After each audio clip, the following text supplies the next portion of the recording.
everyone, welcome back to Emily's Papercrafts. Today I want to show you how to make a really cute and adorable but easy little ornament that you can either gift for Christmas time or welcome back to school or a thank you gift or just to hang up in your own window. So let's get started. So today I'm using a rather bright and cheerful red and gold and orange and green paper. It is a Japanese washi paper, commonly available at most craft stores or online. They come in a variety of colors. I just went for a red and green one tonight, but they have beautiful blues, purples, oranges, and it doesn't necessarily have to be a washi paper. Any type of origami paper or even recycled magazine pages work really well, and you get a beautiful finished product. So first, to make our crane, we're going to start with the white side, or the side that you don't want to see when you're finished, facing you. And then we're going to take this bottom corner here and we're going to fold it to the top to create a large triangle. So we're taking our square, lining up that bottom point to the top point, increasing it well to create a large triangle. Then I'm going to unfold it and I'm going to rotate it, so I'm now looking at it square on rather than more of a diamond shape. I'm going to take that bottom edge and I'm going to fold it to the top to create a rectangle. So when I fold it, I see that beautiful colored side. Then I'm going to unfold it and I'm going to rotate it one more time. So the line that I just made, that fold, is now going vertically. I'm going to do the exact same thing. I'm going to take that bottom edge and I'm going to fold it to the top to create another rectangle.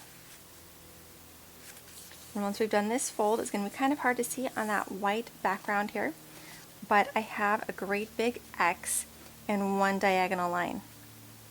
Now I'm going to turn it over so I'm seeing the colored side. And I've put that one sort of diagonal fold going vertically. So I have it going from the bottom point to the top point, because I need to put another point-to-point fold. So I'm going to take that bottom corner and I'm going to fold it to the top. And when I fold it, I'm going to see that white back. So now when you look at it again after folding it, you're going to have a plus sign or a T and a great big X. Let's flip it back over and look at our colored side. If you look at it carefully, you'll notice that I have two sort of dimples and two sides that pooch up. I'm going to take the two sides, the dimple, and I'm going to pull them together. I'm going to put them both in my left hand. Then I'm going to take the other two with my right hand where they pooch out and up, and I'm just going to gently bring them together and create a much smaller square. It probably looked like a little bit of magic, but it's all of those folds that we just put in there. I'm letting it spring open so you can see what it would look like if you were looking on the inside.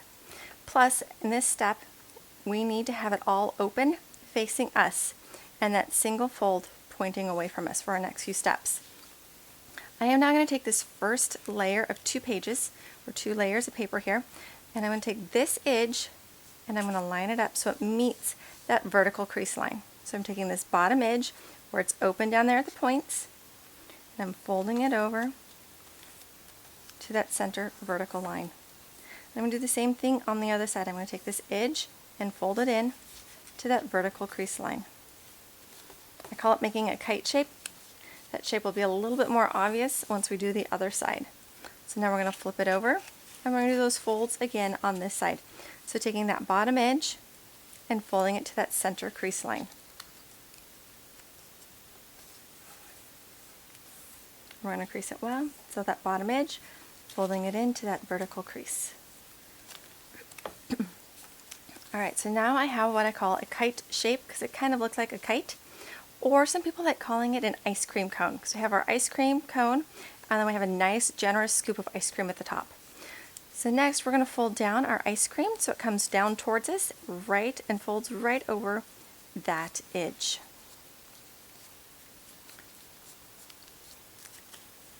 Alright, so now I've eaten 1 scoop of ice cream, but you know what, I'd like another one. So I'm going to unfold it, I'm going to turn it over, and I'm going to do the same thing on the other side. So I'm sort of getting a second scoop of ice cream. We want this fold to be very nice and flexible, that's why I do it in both directions. Alright, so now it's time to unfold a little bit out to our smaller square. We're going to unfold and unfold, we're going to turn it over, and unfold and unfold. We're going to take this top colored layer of paper and we're going to open it all the way up to that ice cream line. It's going to probably be a little bit hard to see, but there's that horizontal line right there. And we're going to open it all the way up to there. Call it finding our alligator mouth. So we're going to open it up, and now we're going to take these sides and we're going to fold them in. We already have all of the folds in place when we made our kite fold or our ice cream cone fold. So I'm just taking this edge and laying it down. It's going to be easier to start with the part that's on the table versus the part that's sort of sticking up in the air. Alright, so we're going to fold it, flip it over, and do the same thing on the other side.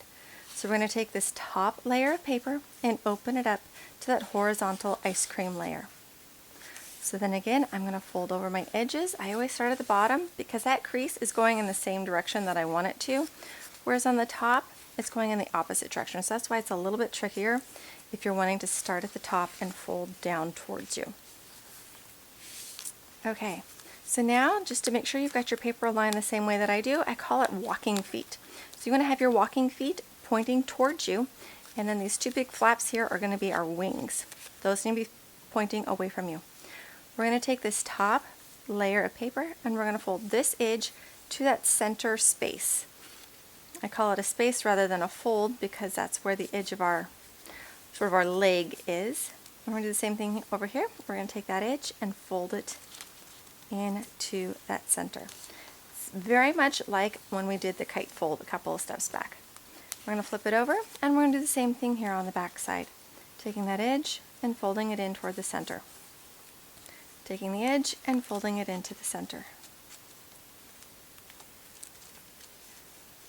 Okay, now that we have, I sometimes call them streamlined legs because they're very small and skinny, slender at this point. So making sure you've got your two legs. It's time for our crane to go to acrobatics school or class.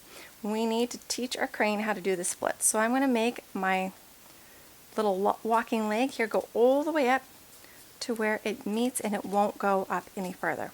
So I'm going to fold both of them up and then I'm going to make them go backwards. Or you could turn the whole thing around and just make them go in the opposite direction. Again, we want that fold to be very, very flexible, which is why I do it both front and back. Next, we need to open up gently, not a lot, otherwise you'll end up unfolding it more than you probably want to. We're going to open it up and we're going to fold this whole, it's going to become either a head or a tail, so it lines up right there with that crease that we just put from acrobatics class. So I'm going to grab the tail or the point down there and I'm going to pull it up and up. Sometimes I find it easiest to turn the paper around and upside down and smooth it out.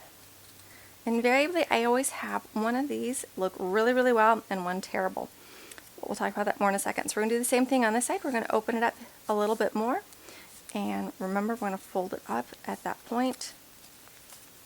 I always take whichever one of my tails looks the worst. So this one here is already wanting to go off kind of crazy. That one I'm going to use for my head. Whichever one folds terribly as I try to smooth it out, I always turn into my head for my crane because no one's going to notice it. So to make your head, we're just going to, I squished it down, I kind of twisted it a little bit there. We're going to open it up. I'm going to use my thumbnail and kind of push and create an indent and then just flatten it. And you can choose if you want the crane head going straight out or if you want it more pointing down. You get to decide how much of an angle you want for your head. So then we're going to take these two flaps and fold them down and fold them down, and we now have our two wings. Alright, so we have our crane made. Congratulations. We are then going to take a head pin available at jewelry stores or Joann's, Michael's, Hobby Lobby, or any craft store, and it's just a 2-inch head pin. It's going to go in through that little opening there, that crease opening. So in order to make sure that our head pin doesn't go all the way through, I'm going to put a bead on there first. I tend to always put a larger bead on the bottom underneath the crane so it won't accidentally get pulled up inside the crane body. With my head pin, I'm going to want it to come out and exit right here at that triangular point of the crane body. So in through that opening, and then sometimes it's a little bit more work depending on the type of paper you were using, and there's my head pin. So then I'm going to put on a couple more beads just to add some nice touches. And the number of beads that you put on, I'm going to have to take one of those off, is going to determine how many beads and what size beads you can put on. So then I'm going to take needle nose pliers or jewelry pliers, and I'm going to create a little loop on the top of that head pin. So I'm going to first bend it away and then grab that tail and keep pulling it in. Bend it back a little bit the other way and finish closing it up. So now we have a little loop, so either for a hanger or a piece of string. These make great gifts for a teacher, Christmas time, a thank you, or if you're just trying to create a fun window decor. These make great little sort of sun catchers. Just make sure that if you put them in the direct sun, you're prepared for your colors to fade a little bit. You can also use recycled books, magazines, whatever paper you have on hand. These also make a really fun community service project to go hide in public places for people to find and then take home. Thanks so much for joining me, and I'll see you next time.